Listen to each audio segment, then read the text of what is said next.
listening to the podcast Advertising Playbook, your resource to better understand and execute successful podcast ad campaigns. Hello and welcome to the podcast Advertising Playbook. I'm your host, Heather Osgood. Today, I am joined by Tomas Rodriguez. He is the Senior Director of Audio Partnerships at The Trade Desk. Tomas, welcome to the program. Thanks so much for having me. Happy to be here. So I'm just so excited to talk to you today because programmatic ads in the podcast space, I feel like, are such an important topic. I often talk about host-read ads, and I love host-read ads, but there is so much to programmatic. Now, tell us before we kind of get into programmatic about the Trade Desk and what you guys do. Sure. And I'm excited to talk about programmatic, but I also love host-read, so I want to leave room for everything. A little bit about the Trade Desk. We've been around for a while, about over a decade, and simply put, we just allow brands and agencies to come into our platform, our technology platform, and buy media. They can buy maybe banner ads on websites or video ads on mobile apps, video ads on streaming, TV streaming services, and also audio ads on music streaming, radio streaming, and podcasting. And the reason why a buyer might want to come through our doors to buy all this great inventory that they could probably buy direct is a few different reasons. They could, with programmatic, you get all these algorithms, all these tools to allow targeting, zip code targeting, audience targeting, contextual targeting, time of day targeting. It really goes on and on. But the reason why you want to do all that targeting is because you want better performance. You can optimize those targeting levers and buttons and hopefully drive bottom line results for your business. And we think that's why people come through us, our doors, to buy inventory. And we've been an active player in audio since 2016. And we're also really excited about podcasts. Yeah, that's great. I started my career in radio and newspaper, and there really wasn't any targeting. And when I think about success in advertising, it's really all about hitting the people who are actually in the market for your product. And I know that that's why, social media often gets such a good name for advertising, right? Because those advertisers are able to dial into their specific target market. They know that when they're reaching that person, that there's a great likelihood that they are in the market for their product. And it sounds to me like what you have been able to do at the Trade Desk is really focus in on those consumers that brand is looking to reach. Yeah, I think you're right. I'm glad you brought up social media. I think you're right. I think they have a lot of scale and they can reach really targeted audiences. When you compare their content, maybe user generated content, and you compare it to the content that's being created in the open internet, the great television shows, the really good in-depth reporting that's happening in journalism, the awesome new podcasts that are coming out, I think the content's better in the open internet than it is in social media. So you're like, well, why would an advertiser want to spend their first dollar of their campaign with social media? I think you're right. I think it's because there's really good targeting controls there. What we're trying to do is we're trying to partner with the quality content of the open internet and introduce the same targeting controls and hopefully, level up our offering so we can compete. I love that. I feel like that is so spot on. And when we look at really the engagement piece, when we look at the open internet and podcasts in particular, engagement is so high on podcasts, but the targetability hasn't always been there. And I think oftentimes that's why, potentially we haven't gotten as many ad dollars or as many large brands advertising in the space. And that's why, as an industry, I do think we need to lean into programmatic to a certain degree. Before we dive into that too much, though, can you explain to those listening who maybe are unfamiliar with programmatic advertising what exactly that means? Certainly. With programmatic, it's very much like any marketplace. There's a buyer on one side, there's a seller on the other. What's interesting about programmatic is there's an auction in the middle. And what programmatic has done in display and video and mobile and television is that it's really brought that auction to scale, where you can have a lot of publishers creating a lot of different content, having a lot of ad impressions, putting those ad impressions up on an auction block, and a lot of buyers, thousands of buyers with thousands of campaigns if not millions of strategies, all get to evaluate those ad impressions on an individual basis. And they get to say, how much is this worth it to me? Should I bid high? Should I bid low? And there's algorithms on this side where there's a lot of targeting focus, a lot of optimization focus. There's hopefully there's algorithms on the supply side where it's really about yield. How do I get the top dollar Mhm. for this ad impression? And so there's a lot of data driven advertising that's happening when you put it all together. And that's how I would define programmatic. What's interesting about programmatic is that it has a life cycle. Mhm. You know, when early stages of programmatic, it could be a little bit more focus on automation and aggregation. Hmm. And you get to so like you have ad networks coming into play and saying, "Hey, I can aggregate all the supply buyer, and so you don't have to pick up the phone and call everybody." That's part of the life cycle. And then we go up a little bit, and programmatic really becomes about targeting levers. Oh, yeah, maybe we can do demo targeting or contextual targeting. It gets a little bit more advanced. And then when you get really advanced is when you're bringing in all the channels together. You're bringing in display and video and mobile and podcast and music streaming, and you can be omni-channel. You can do omni-channel strategies. And then also there's a measurement piece that's a feedback, real-time measurement. So maybe I am buying across web, mobile, and TV and audio. Now I just want to set up a campaign that's got to optimize towards who's getting to the thank you page on my website, Mhm. who is browsing a product on my app. So, the reason I wanted to break it up into life cycles is because in podcasts, I think we're probably in one or two. Yes. And so, I wanna just contextualize, like, what programmatic means to podcasters might be a little bit different from what programmatic means to, someone who's been in the field for 15 years at a web publisher. Right, right. Yeah. No, I really appreciate that. And, one of the challenges with podcast ad buying is that people always say, well, there's scalability issues. And Sure. can we take what worked and then multiply it and get, more results?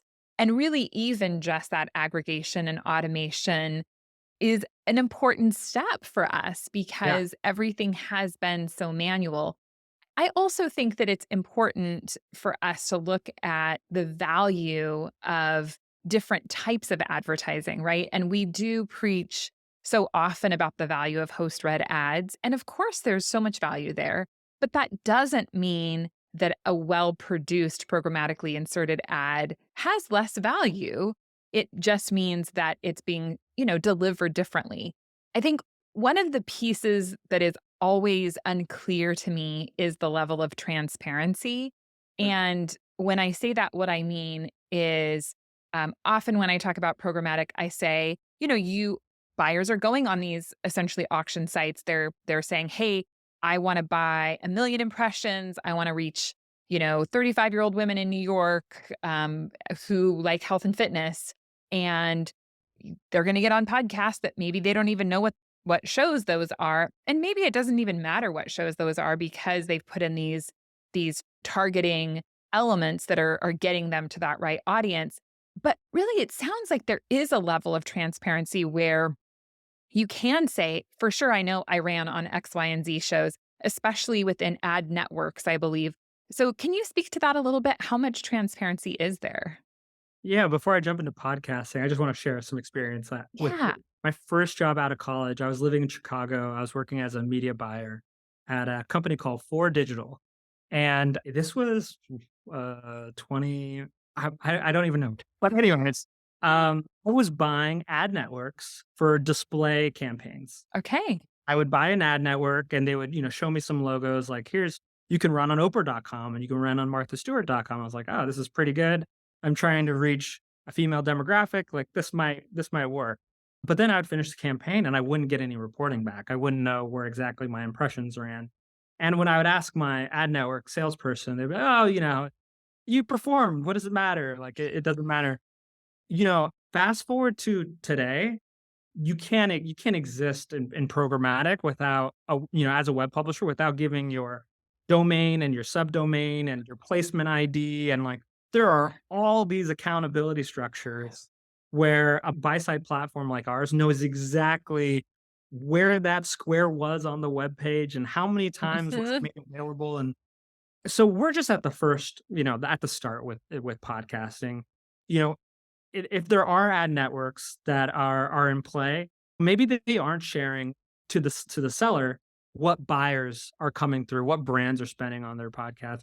Maybe they're not sharing with the brands what sellers or what specific podcast shows they're running on. But that's going to change. It's going to change because the marketplace is maturing. Because conversations like ours are happening, where the buy side takes more of an interest, the sell side takes more of an interest, and we get to a place of full transparency, and that's what we require Mhm. at Trade Desk. When we bring on new inventory sources, we make sure that we're getting genre and show name and episode name because our buyers, we want to give them the option to pull reporting and say, what show did I run on? What network did I run on? That's really important to them because what can happen is they can get insights. Mhm. Really cool case study on our website from a company called Orange Theory. They're Mhm. like a fitness, they have their own franchises, and it's Yeah. in a lot of locations. And, they wanna do podcasting, and they were curious on what genres performed really well. And this isn't like the big news headline, but it was health and fitness podcast for a fitness gym. But what it gets them to do, like companies like Orange Theory, they get an insight and they invest more. Mhm. And they get an insight and invest more. Transparency is not just great for, making people give the warm and fuzzies. It's great for building a marketplace. So I'm here to say that transparency is available. We just all have to ask for it. Yeah, I love that, and that's such a great example of the growth of programmatic, period, and for a lot of reasons in podcasting, we still are at stage 1, and there is still so much opportunity, and I love that it is about us as advertisers saying, "No, we want this," right? Because when we talk about how do we take the podcast industry to the next level, how do we reach the next, billion and all this, it's part of that, right? It's that piece of the advertiser having trust in what it is that they're purchasing. And as you mentioned, it's all about duplicating success, and so if I know that I'm gonna be successful on these particular shows, I wanna return to those. I guess I'm curious if, a buyer came in, let's take Orange Theory, for example, and they ran these health and fitness, targeted ads. Could they literally go back and say, "These 10 podcasts perform really well for us. We just wanna buy ads on those 10 podcasts?" Certainly, but they probably wouldn't do that. What they would probably do is we want to buy more of these 10. In addition to Sure. these. In addition to the Yeah. other one, we're willing to pay more, and they could be doing that, explicitly as a hands-on keyboard user, or the algorithms could be doing that on their behalf. Mhm. So, there's a lot of different ways that can. Right, okay. And one of the things that I always think about when I think about programmatic is I think about big dollar amounts.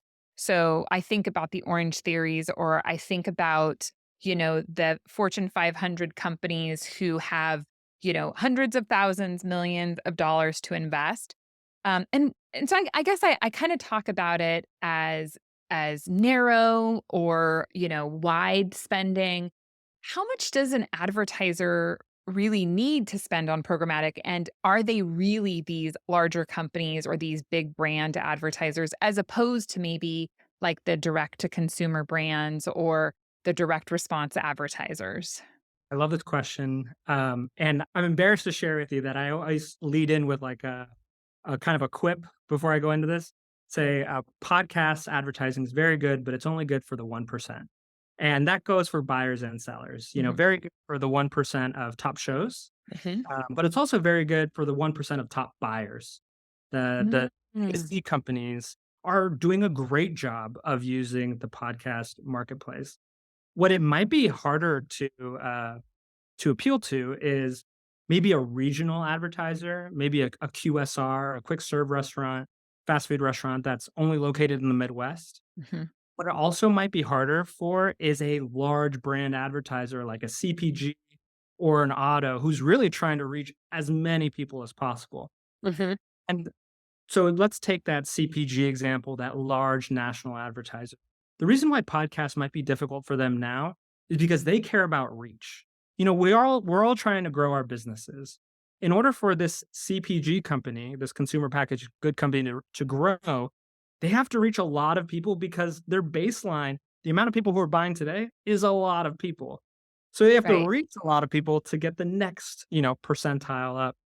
Very different from D2C, where if you're starting off with, 1,000 loyal buyers, you can advertise on one podcast show and grow 10x, and you still Mhm. haven't exhausted what that show does for you. So for that CPG brand, they would have to cut 10 insertion orders, 20 insertion orders, 100 insertion orders to achieve the same reach that they might do on buying one college football placement on television. So it doesn't make sense. They're gonna buy the television, there's too much overhead, there's not enough reach, and so they're kind of excluded from buying host read ads at the moment. Mhm. Similarly, with regional advertisers, if they're buying, a host read ad, they're gonna be broadcasted to not just the United States, but all over the world because it's, stitched into the ad. It might not make sense for them to do that. They might be buying impressions that they don't need. Mhm. Have these categories who have been on the sidelines for a while, they can come to programmatic and they can benefit from that aggregation automation. Mhm. But also, they might have very specific targeting parameters, like they only want to target a specific zip code, or maybe the consumer packaged good company wants to reach recent or new parents to focus on, getting them to buy baby supplies or something like that. So programmatic brings in, I think, a new brand base. Yeah. I absolutely love the way that you broke that down. And I have never thought about it like that, but that makes so much sense when you talk about the huge companies, when they already have so much penetration and so much reach. They really do have to go for huge numbers in order to get just that 1% gain.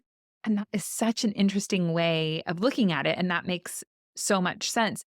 And I think it's so interesting because often I feel like in the podcast space, we all look around and go, "Well, how come they're not here? How come they don't want us?" Like and I love it, like, podcasters always come to me and they're like, "Well, that company, they spend millions of dollars on advertising. Can't you convince them to give us, like, $10,000?" And I'm like, "Not how it works." Like, it's not. And those large companies have such detailed plans about how they're executing.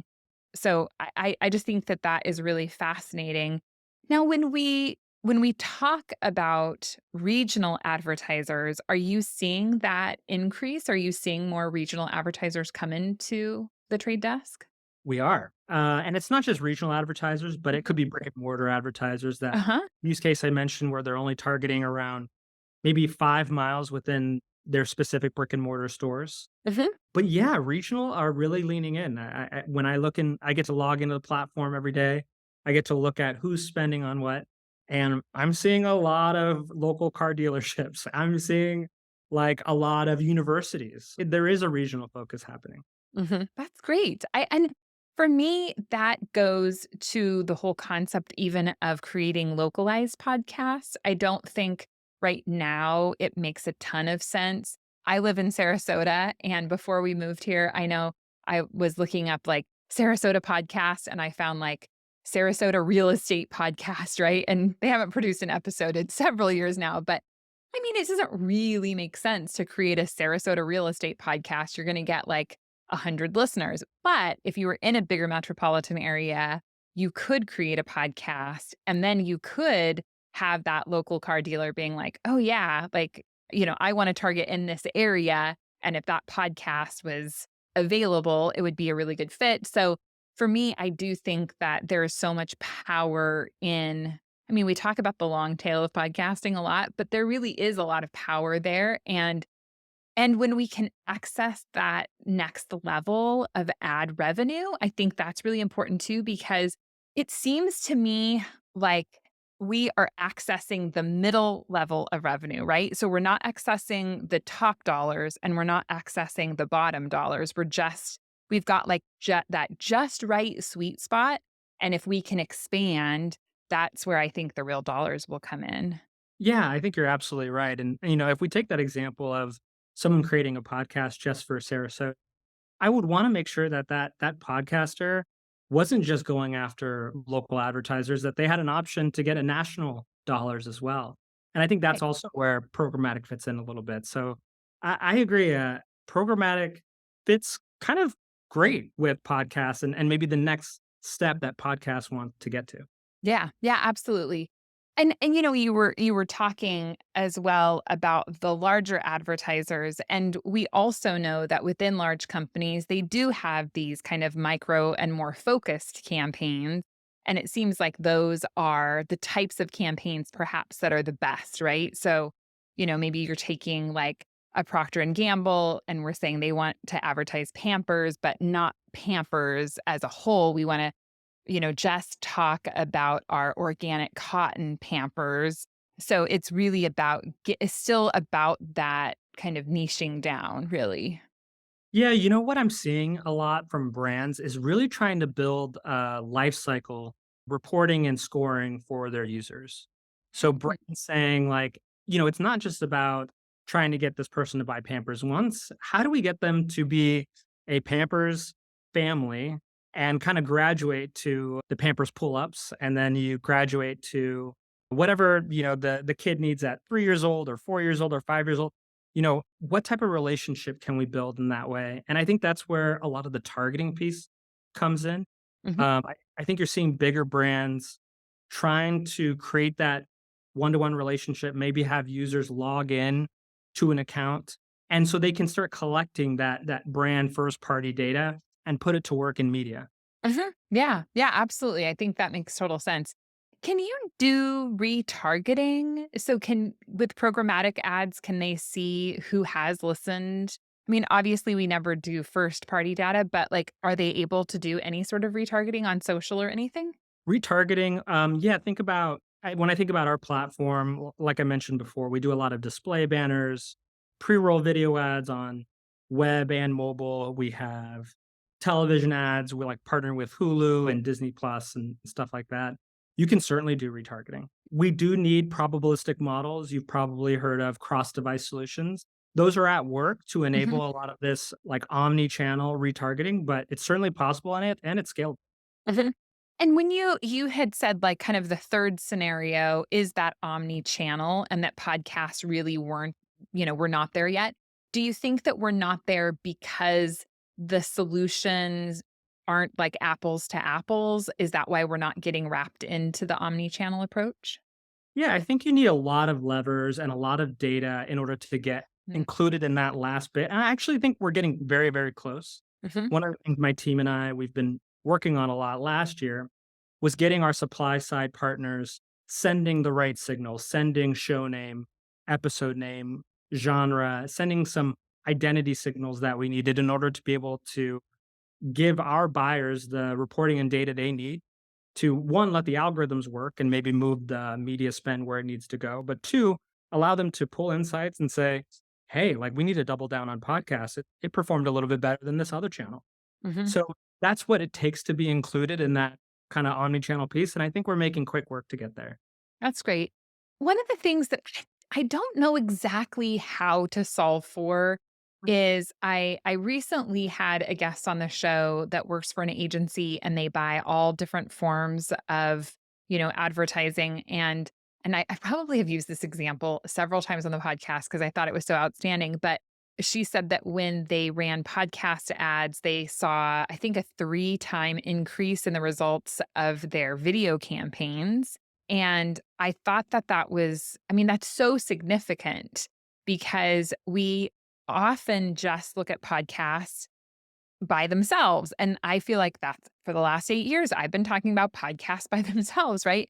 But realistically, while I do think there's a percentage of people who maybe just listen to podcasts, most everyone does multiple things, right? You're going to obviously be online, you're going to be on social media, you're going to watch streaming video, things like that. Is there any way for a buyer who's buying omni-channel to say, let's say I'm buying these 4 different channels. When I add the podcast channel in, these 4 channels performed 2 times better.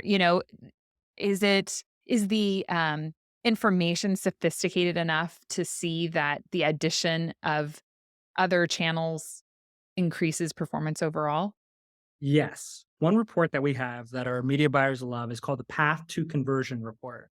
And what it does is it tries to make sense of all those different paths.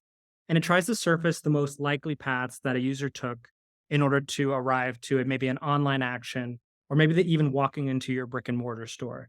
It says, hey, when podcast was their first exposure, 42% of the time, it led to a higher likelihood than if a display ad was their first exposure. So you really get to tell that whole story and see how it works together. I think I would be remiss by saying that if I didn't include, who's taking credit for all of our hard work are the social media networks, are the Yes. search engine networks. We're doing some really good stuff. And so a lot of times when, folks in the open internet, TV or podcast or display, when they're trying to ask themselves these questions, a lot of times they're like saying, how do I as podcast take audio budget away from music streaming? And I think like that might be a little bit too zero sum. I think we should need to rally together to talk about the value of our content and how it creates a lot more impact than maybe just that last click attribution over with the search engine companies creates value. So I just want to make sure that we talk about that too. Yeah, I mean, I totally agree, and, I think back to when I was selling radio advertising, which was, my first sales job, was in radio ads, and, no one ever said, "Radio is amazing, it works so super well." Then I switched to newspaper, and all my advertisers were like, "This is amazing. We love newspaper, it's great." And what I realized is they liked newspaper because people would walk in the store and say, I have this ad from the Sunday paper. And then all of a sudden they'd be like, oh, this is working. Well, no one ever comes in and says, oh, I heard an ad, right? And it's the exact same thing. People who are audio listeners are very influenced by the things that they hear on audio, but there isn't that necessarily easy conversion. And I think that that's why pixel tracking really has helped the industry so much because you can hear about a brand and then you can go visit their site. And that should be attributed to podcasting, right? But audio is just, it's harder. And maybe I hear an ad for pros on a podcast, but then when I'm on Instagram and I see it, I can click it and I can take their quiz. But that doesn't mean that the podcast ad wasn't what took me, to their site because I had already had that, that influence, right? That impression. So, I like to say that podcasts are better with friends, not just when you're like listening to it and they feel like your friend, but also podcasts alongside display, alongside video works a little bit better. And I actually think because podcasts are now more getting included in that omni-channel view, that omni-channel insights, it actually gets to stand up and saying, hey, look at I'm making an impact. yeah, yeah. No, absolutely. Are there any concerns that a brand should have or think about when they're considering programmatic? I know perhaps the concern of being placed on the same podcast multiple times, especially if maybe they're buying programmatically through a variety of channels. What are concerns that might need to be discussed? Yeah, that's a good question. I think maybe I'll want to back up and I want to talk about trust a little bit. You mentioned it earlier when we were talking, and I forgot to hit on that. But I think that's what we're trying to do in programmatic. I think on the supply side, supply is like, oh, like I want to get another rev stream. Maybe it has lower overhead. I Mhm. want to be able to run my podcast a little bit more efficiently. But I'm a little bit scared about losing control, about giving control to this entity and maybe not knowing what brands are buying on my podcast. The buyers are feeling the same way. They're saying podcasts are cool. They're new. They're where influencing is happening. I want to be a part of that. But man, I'm a little like, I don't know how to trust. I don't know who to trust. And I really think that's where transparency comes in. Mhm.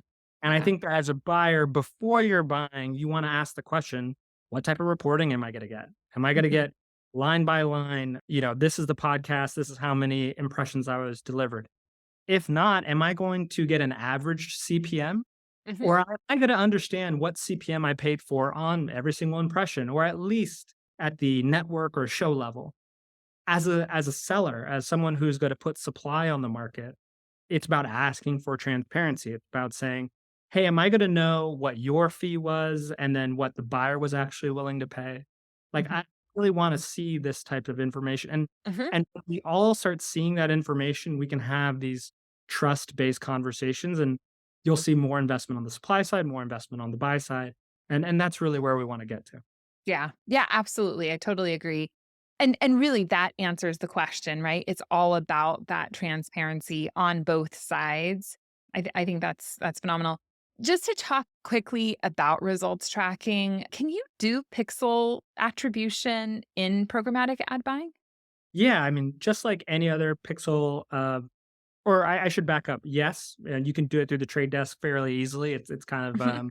what you can do out of the box. There's Mhm. also a lot of vendors in the space who are offering pixel-based tracking. I think the only nuance when you compare pixel-based tracking podcasts versus maybe display is that in podcasts it's got to happen on the download, and that's something that a conversation that we have to have with buyers who are trying to compare apples to apples with maybe another channel where the pixel fires on the impression. But Mm, that's really the only nuance that we have to work through. excellent.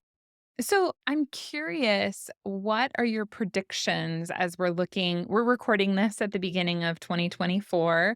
We've just come off of 2023, which was an interesting year, but I think overall decent. I think it finished up well.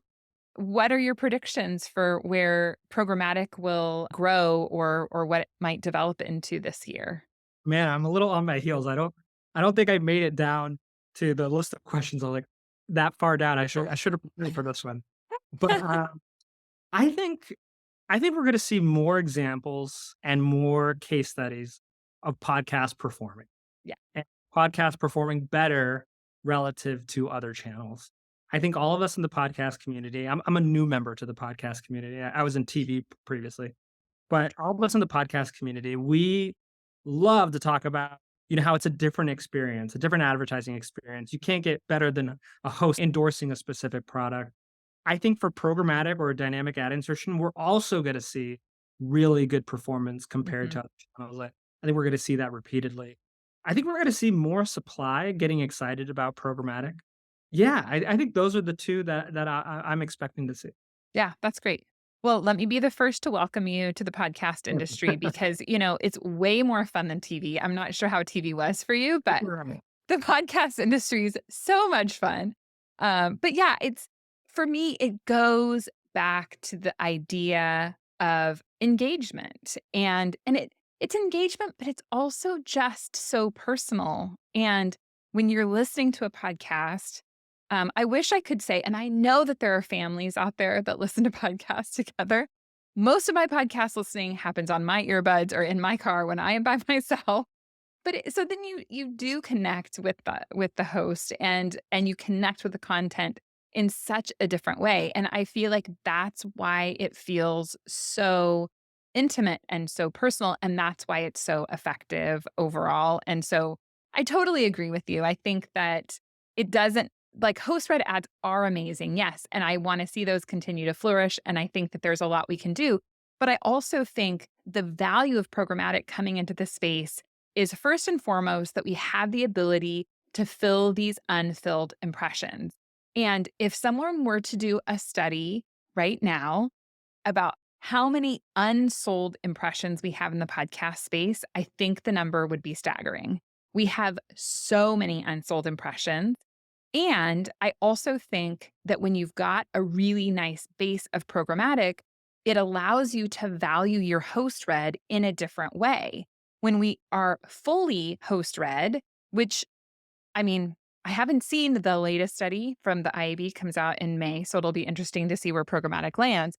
But we have so many host read ads that they are not as valued as I think they should be.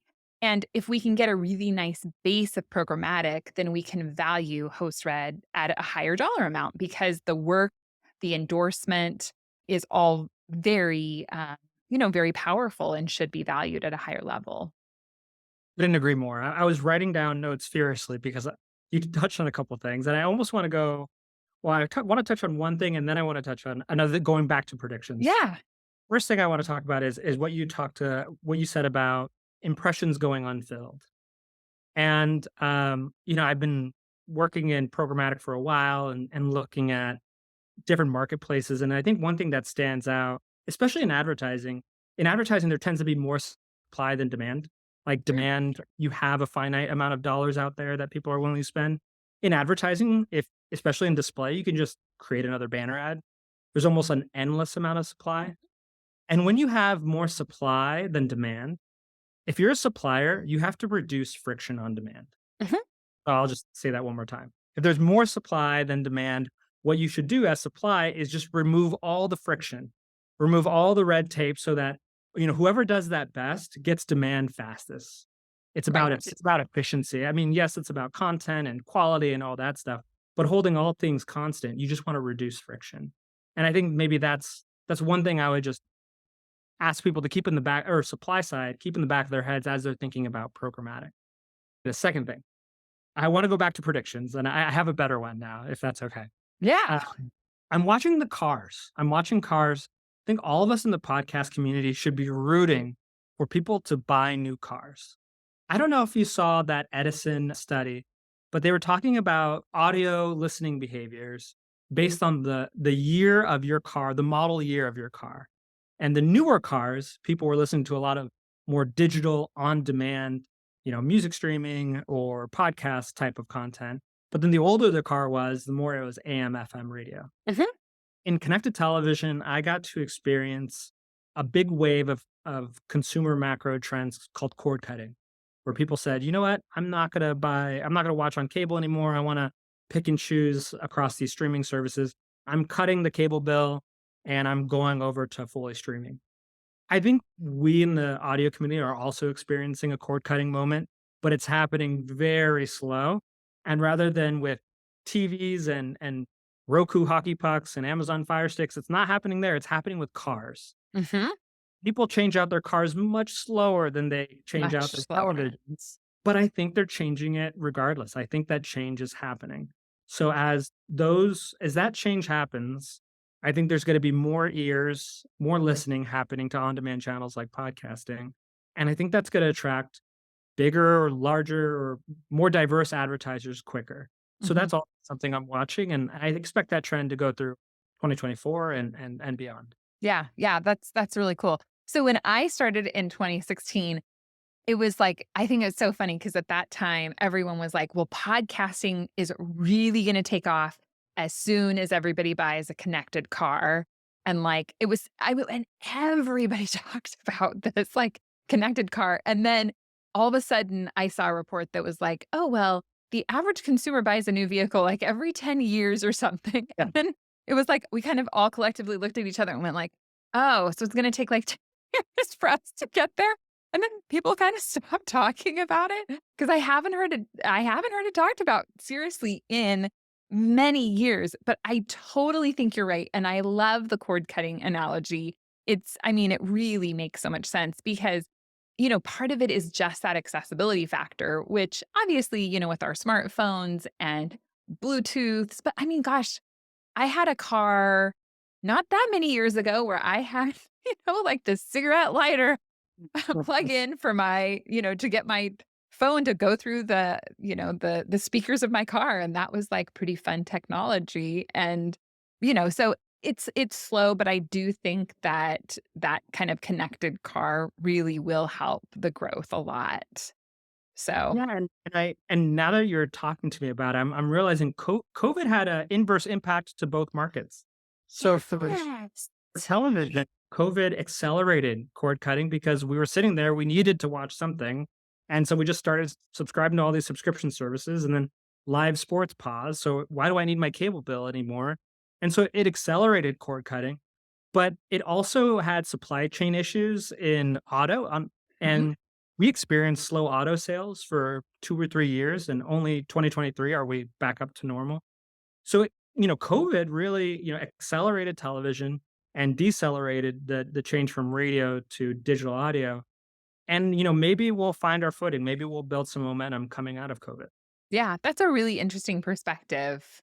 Very cool. Well, Tomas, thank you so much for being on this show. I really enjoyed our conversation today. Thank you for your insights, and I'm excited to see what you guys do at the trade desk. Thanks for having me, I can't wait to be back. Thank you for listening to the program. I hope that you have enjoyed it as much as I have.